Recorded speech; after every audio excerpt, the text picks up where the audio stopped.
व्यक्ति 100 साल 80 वर्ष तक जीता है। अगर 80 वर्ष जीता है, अगर उसको कह दिया जाए कि करो कुछ पुण्य कमा लो, तो बोले अरे भाई बहुत समय है पुण्य कमाने का। अगर जवानी में अगर कहा जाए कि पुण्य कमा लो, तो कहेगा कि अभी तो जवानी मिली है ऐश करने के लिए, बुढ़ापे में कार्य करेंगे, परमात्मा की तरफ झुकाव होगा मेरा। जवानी भर मैं ऐश कर लूं, जब बुढ़ापा आता है तब उसकी कमर झुक जाती है। जब कहा जाए तो बोले यहाँ मेरा कमर दर्द कर रहा है, तुमको परमात्मा की सूझी हुई है। बहुत विडंबना है, बहुत ही विडंबना है। आज आप देखिए बहुत जगह पे धर्म हो रहा है।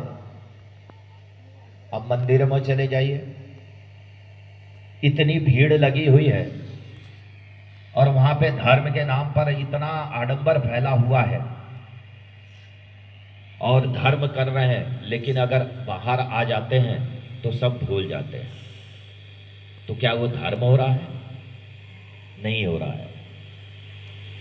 तो जब इंसान जो है उस समय पे, अगर मैं कहूं कि जिंदे स्वर्ग होता है, तो मैं उसके स्वर्ग की परिभाषा करता हूं।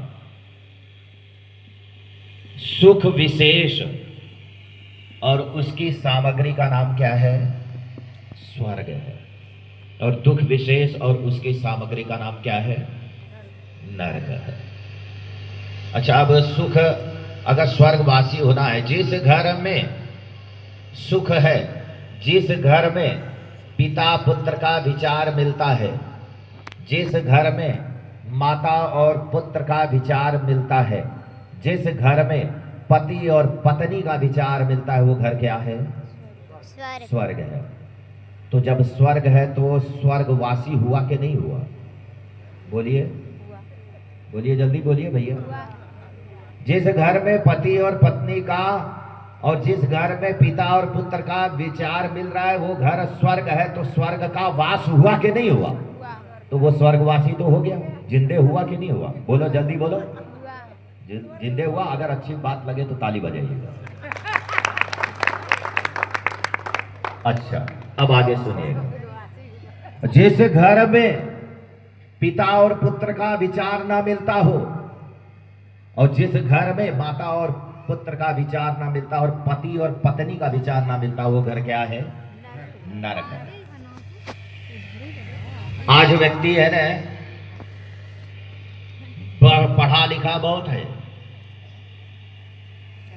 आज व्यक्ति क्या करता है मालूम है? अपनी संस्कृति को भूल करके अपनी पत्नी को अगर किसी पार्टी में ले जाता है, बोलता है ये मेरी मैडम है, ये मेरी वाइफ है।